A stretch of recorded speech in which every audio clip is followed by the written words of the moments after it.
Nisha here and welcome to Rectify English. So, നമ്മളിപ്പം നോക്കിക്കൊണ്ടിരിക്കുന്നത് present tense ആണ്. നമ്മൾ 3 type of present tense നമ്മൾ നോക്കി.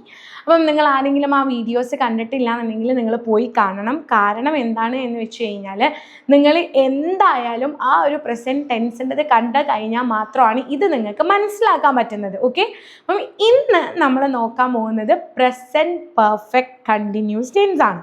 ഈ പ്രസൻറ്റ് പെർഫെക്റ്റ് കണ്ടിന്യൂസ് ടെൻസ് നിങ്ങൾ പഠിക്കുക, എന്തെങ്കിലും ഡൗട്ട്സ് ഉണ്ടെങ്കിൽ ചോദിക്കുക. So once again I welcome you all to rectify English.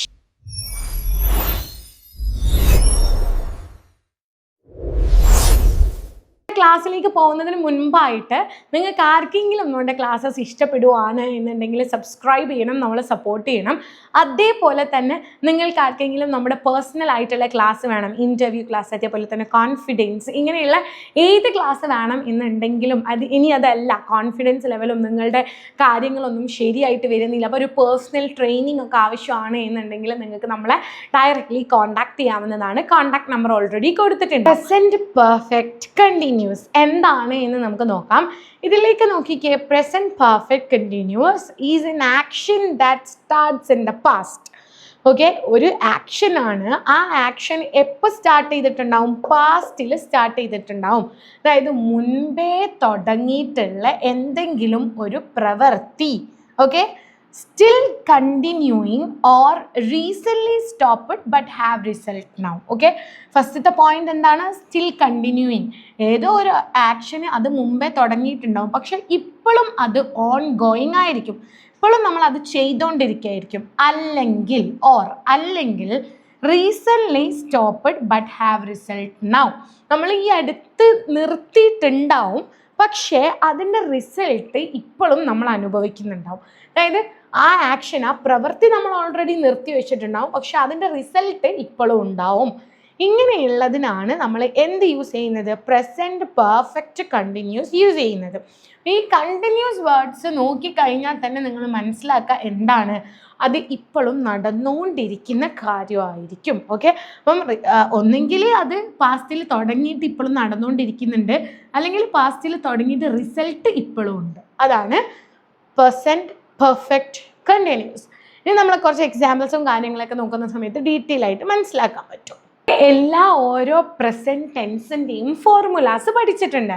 അപ്പോൾ കഴിഞ്ഞ ഫോർമുല, അതായത് പ്രസൻറ്റ് പെർഫെക്റ്റിൽ നമ്മൾ പഠിച്ചിട്ടുണ്ടായിരുന്നത് ഹാസോ ഹാവോ ജോയിൻ ചെയ്യണം, അതായത് ഹാസോ ഹാവോ കൂടിച്ചേർത്തണം എന്നുള്ളതായിരുന്നു നമ്മൾ പഠിച്ചിട്ടുണ്ടായിരുന്നത്. അപ്പം ഈ ഒരു പ്രസൻറ്റ് പെർഫെക്റ്റ് കണ്ടിന്യൂസ് വരുന്ന സമയത്ത് എങ്ങനെയാണ് ഇത് ചേഞ്ച് ചെയ്യുന്നത് എന്നുള്ളത് ഞാൻ പറഞ്ഞുതരാം. പ്രസൻറ്റ് പെർഫെക്റ്റ് കണ്ടിന്യൂസിലേക്ക് വരുമ്പം subject plus has or have, ഇത് നമ്മൾ ഓൾറെഡി പഠിച്ചതാണ്. ഹാസ് എന്നുള്ളത് ഷീ, ഹി, ഇറ്റ്. ഹാവ് എന്നുള്ളത് ദേ, വി, യു, ഐ, അല്ലേ? അപ്പം ഇത് നമ്മൾ ഓൾറെഡി പഠിച്ചതാണ്. Has, she, he, it, have, they, we, you, I. ഇതിലാണ് നമ്മൾ ഈ ഒരു 2 സാധനങ്ങൾ യൂസ് ചെയ്യുന്നത്. അപ്പം ഈ ഒരു, അതായത് പ്രസൻറ്റ് പെർഫെക്റ്റ് കണ്ടിന്യൂസിലേക്ക് വരുന്ന സമയത്തും ഇതിലൊരു മാറ്റവും വരുന്നില്ല, ഇതിങ്ങനെ തന്നെയാണ് യൂസ് ചെയ്യുന്നത്. പക്ഷേ ഇവിടേക്ക് എന്ത് അഡീഷണൽ ആയിട്ട് വരുന്നുണ്ട്? ഒരു ബീൻ എന്നുള്ള വേർഡ് അഡീഷണൽ ആയിട്ട് വരുന്നുണ്ട്. അതായത് ഹാസ് ബീൻ, ഹാവ് ബീൻ. എവിടെയാണ് എന്നുണ്ടെങ്കിൽ പോലും ഈ ഷിയോ, ഹിയോ, ഇറ്റോ വന്നു കഴിഞ്ഞാൽ ഹാസ് ബീൻ ആണ് യൂസ് ചെയ്യുക. അതേപോലെ ദേ, വി, യു, ഐ വന്നു കഴിഞ്ഞാൽ ഹാവ് ബീൻ ആണ് യൂസ് ചെയ്യുക. ഇനി എക്സ്ട്രാ വരുന്ന സാധനം എന്താണ്? ഈ വെർബ്, അതായത് നമ്മൾ ചെയ്യുന്ന എന്തെങ്കിലും ഒരു കാര്യത്തിനോട്, ഇപ്പോൾ എക്സാമ്പിൾ പ്ലേ എന്ന് വന്നു കഴിഞ്ഞാൽ ഇവിടെ ING ഫോം യൂസ് ചെയ്യും. കാരണം നമ്മൾ പഠിക്കുന്നത് എന്താണ്? കണ്ടിന്യൂസ് ആണ്, പെർഫെക്റ്റ് കണ്ടിന്യൂസ്. അപ്പം നമ്മൾ ഓൾറെഡി പ്രസൻറ്റ് കണ്ടിന്യൂസ് പഠിച്ച സമയത്ത് തന്നെ നമ്മൾ പറഞ്ഞു എവിടേക്ക് കണ്ടിന്യൂസ് വരുന്നോ അവിടേക്ക് ING ഫോം വരും. അപ്പം ഇവിടെ പ്രസൻറ്റ് പെർഫെക്റ്റ് കണ്ടിന്യൂസ് വരുന്ന സമയത്ത് നമുക്ക് എന്ത് വരും? വെർബിൻ്റെ കൂടെ ING ഫോം വരും. അപ്പം ഇതിൽ ഏറ്റവും കൂടുതൽ മനസ്സിലാക്കേണ്ടത് ഹാസോ ഹാവിൻ്റെയോ കൂടെ ബീന് വരും, വെർബിൻ്റെ കൂടെ ING ഫോം വരും. ഇതാണ് ഫോർമുല വരുന്നത്. ഇനിയിപ്പം നമുക്ക് എക്സാമ്പിളിലേക്ക് നോക്കാം. I have been studying. Okay, she has been working. Okay, ഇങ്ങനെയാണ് എക്സാമ്പിൾസ് വരുന്നത്. ഞാൻ പോസിറ്റീവും നെഗറ്റീവും എക്സാമ്പിൾസ് പറഞ്ഞു തരുന്ന സമയത്ത് ഞാൻ അതിൻ്റെ മീനിങ്ങും കൂടെ പറഞ്ഞു തരാം. അപ്പം നിങ്ങൾക്ക് കുറച്ചും കൂടെ ഇൻ ഡീറ്റെയിൽ ആയിട്ട് മനസ്സിലാവും. ഓക്കെ, നമ്മൾ പോസിറ്റീവ് ആൻഡ് നെഗറ്റീവ് സെൻറ്റൻസസ് ആണ് ഇനി നോക്കാൻ പോകുന്നത്. പോസിറ്റീവ് സെൻറ്റൻസിൽ ഐ ഹാവ് ബീൻ സ്റ്റഡിയിങ്, അതേപോലെ തന്നെ ഷീ ഹാസ് ബീൻ വർക്കിംഗ്. അപ്പം ഐ ഹാവ് ബീൻ സ്റ്റഡിയിങ്ങിൻ്റെ മലയാളം എന്താ വരുന്നത്? ഞാൻ പഠിച്ചുകൊണ്ടിരിക്കുന്നു എന്നാണ് മലയാളം വരുന്നത്. അതേപോലെ തന്നെ ഷീ ഹാസ് ബീൻ വർക്കിംഗ് എന്ന് പറഞ്ഞു കഴിഞ്ഞാൽ ഞാൻ ജോലി ചെയ്തുകൊണ്ടിരിക്കുന്നു. അപ്പം ചില ആളുകൾക്ക് കൺഫ്യൂഷൻ ഉണ്ടാവും, ഞാൻ പഠിച്ചുകൊണ്ടിരിക്കുന്നു എന്നുള്ളത് നമ്മൾ ഐ ആം സ്റ്റഡിയിങ് എന്ന് പറഞ്ഞാലും കറക്റ്റ് അല്ലേ എന്ന്. അല്ല, ഐ ആം സ്റ്റഡിയിങ് എന്ന് പറഞ്ഞു കഴിഞ്ഞാൽ ഞാൻ പഠിച്ചുകൊണ്ടിരിക്കുകയാണ് എന്നാണ് പറയുന്നത്. ഓക്കെ, അത് പ്രസൻറ്റ് കണ്ടിന്യൂസ് ടെൻസ്. ഇവിടെ പ്രസൻറ്റ് പെർഫെക്റ്റ് കണ്ടിന്യൂസ് ടെൻസ് പറയുന്ന സമയത്ത് ഐ ഹാവ് ബീൻ സ്റ്റഡിയിങ്, ഞാൻ പഠിച്ചുകൊണ്ടിരിക്കുന്നു എന്നാണ് നമ്മൾ പറയുന്നത്. ഓക്കെ, ഇനി നെഗറ്റീവ് സെൻറ്റൻസിലേക്ക് വരുന്ന സമയത്ത് I have not been studying, ഞാൻ പഠിച്ചുകൊണ്ടിരിക്കുന്നില്ല. ഓക്കെ, ഞാൻ പഠിച്ചുകൊണ്ടിരിക്കുന്നില്ല. ഓക്കെ, അതേപോലെ തന്നെ she has not been working എന്ന് പറഞ്ഞു കഴിഞ്ഞാൽ അവൾ ജോലി ചെയ്തുകൊണ്ടിരിക്കുന്നില്ല. ഓക്കെ, അവളിപ്പോൾ ജോലി ചെയ്യുന്നില്ല എന്ന് പറയുന്നത് പോലെ തന്നെ ജോലി ചെയ്തുകൊണ്ടിരിക്കുന്നില്ല, അതായത് മുമ്പേ അവൾ ജോലി ചെയ്യുന്നുണ്ടായിരുന്നു, പക്ഷെ ഇപ്പോൾ അവൾ ജോലി ചെയ്തുകൊണ്ടിരിക്കുന്നില്ല.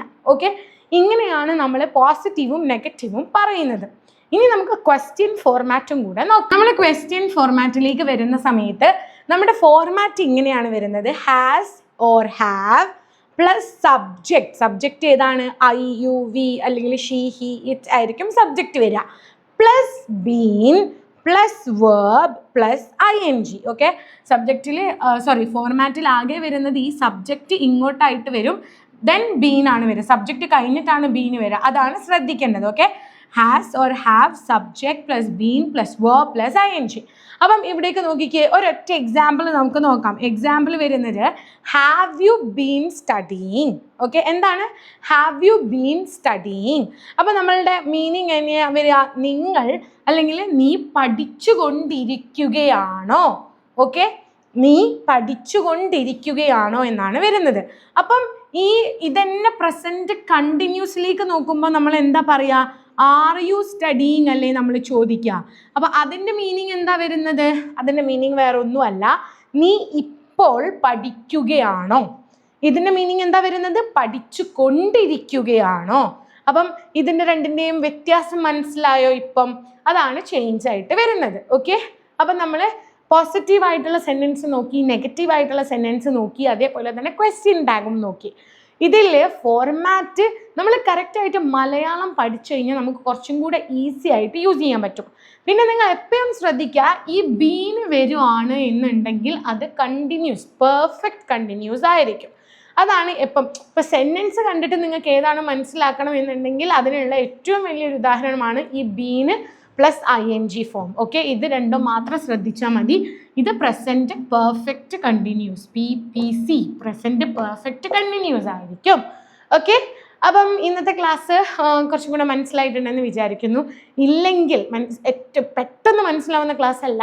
ഞാൻ പോലും നമ്മൾ ഇപ്പോൾ സ്കൂളിലൊക്കെ പഠിക്കുന്ന സമയത്ത് നമുക്ക് കുറച്ചും കൂടെ ടഫായിട്ടുള്ള ഒരു സിലബസാണ് ഇതെന്ന് പറയുന്നത്. അപ്പം നമ്മൾ തന്നെ ഒത്തിരി ഒരു 5-6 ക്വസ്റ്റ്യൻസ് ഒക്കെ ഒരുമിച്ച് വരുന്ന സമയത്ത് നിങ്ങൾ കൺഫ്യൂസ്ഡ് ആവും. അപ്പോൾ നിങ്ങൾ എന്ത് ചെയ്യണം? പിന്നെയും റിപ്പീറ്റ് ചെയ്ത് കേട്ട് എക്സാമ്പിൾസ് വെച്ചിട്ട് പഠിക്കണം. ഓക്കെ, ഇപ്പോൾ ഇവിടേക്ക് നോക്കിക്കേ, ഞാനിപ്പോൾ ഹാവ് യു ബീൻ സ്റ്റഡിയിങ് എന്നൊരു എക്സാമ്പിൾ പറഞ്ഞു. അപ്പോൾ നിങ്ങൾ ഇതേപോലത്തെ എക്സാമ്പിൾ ഒരു 5-6 എണ്ണം ഉണ്ടാക്കി നോക്കുക. അപ്പം തന്നെ നിങ്ങൾ കുറച്ചും കൂടെ പഠിക്കും. ഓക്കെ, അപ്പം ഇതാണ് പഠിക്കാനുള്ള ഒരു വേ എന്ന് പറയുന്നത്. ഞാൻ ഒരു 5 ക്വസ്റ്റ്യൻസും കൂടെ തരാം, അങ്ങനെ നമുക്ക് ക്ലാസ് വൈൻഡപ്പ് ചെയ്യാം. ഇതാണ് നമ്മൾ തന്നിരിക്കുന്ന ക്വസ്റ്റ്യൻസ്. ഈ 3 ക്വസ്റ്റ്യൻസ് അറ്റൻഡ് ചെയ്യാൻ നോക്കുക. ഈ 3 ക്വസ്റ്റ്യൻസ് മാത്രം തന്നിട്ടുണ്ടല്ലോ എന്ന് വിചാരിച്ച് ഇത് മാത്രം ചെയ്യരുത്. നിങ്ങൾ കുറച്ചും കൂടെ നല്ല രീതിയിൽ അറ്റൻഡ് ചെയ്യാൻ വേണ്ടിയിട്ട് കുറച്ചും കൂടെ എക്സാമ്പിൾസ് ഒക്കെ എഴുതി നോക്കാനും എല്ലാത്തിനും ശ്രമിക്കണം. കാരണം എന്താണെന്ന് വെച്ച് കഴിഞ്ഞാൽ ഇപ്പം നിങ്ങൾ പഠിക്കുന്നത് പ്രസൻറ്റ് ടെൻസ് മാത്രമാണ്. ഇനി നമ്മൾ ഫ്യൂച്ചറിലേക്കും പാസ്റ്റിലേക്കൊക്കെ കടക്കുന്ന സമയത്ത് നമുക്ക് കുറേ കൂടെ കൺഫ്യൂഷൻസ് വരും. അപ്പം ഇപ്പോൾ ഉള്ളത് തന്നെ ബേസിക്കായിട്ട് തറവായിട്ട് പഠിച്ചു പോയാൽ മാത്രമാണ് നമുക്ക് ഇനി വരാൻ പോകുന്ന ക്ലാസ് കുറച്ചും കൂടെ ഇൻ ഡീറ്റെയിൽ ആയിട്ട് മനസ്സിലാക്കാൻ പറ്റുന്നത്. അപ്പം ഇനി നമ്മൾ വൈൻഡപ്പ് ചെയ്യാണ്. അപ്പോൾ ഞാൻ ജസ്റ്റ് പറയാം, നിങ്ങൾക്ക് ആർക്കെങ്കിലും നമ്മളുടെ ഇത് ഒക്കെ പേഴ്സണലായിട്ട് നമ്മൾ ഇൻ ഡീറ്റെയിൽ ആയിട്ട് ക്ലാസ്സസും അതേപോലെ തന്നെ എല്ലാം ഇൻ ഡീറ്റെയിൽ ആയിട്ട് പഠിക്കണം എന്നുണ്ടെങ്കിൽ നമ്മളെ ഡയറക്റ്റ്ലി നിങ്ങൾക്ക് കോൺടാക്ട് ചെയ്യാവുന്നതാണ്. നമ്പർ ഓൾറെഡി കൊടുത്തിട്ടുണ്ടാവും. അതേപോലെ തന്നെ കോമൻറ്റ് ചെയ്യാൻ മറക്കരുത്. എന്തെങ്കിലും ഡൗട്ട്സ് ഉണ്ടെങ്കിൽ നിങ്ങൾക്ക് ചോദിക്കാവുന്നതാണ്. ഡൗട്ട്സിനൊക്കെ നമ്മൾ എത്രയും പെട്ടെന്ന് തന്നെ റിപ്ലൈ തരുന്നതായിരിക്കും കേട്ടോ. Thank you so much.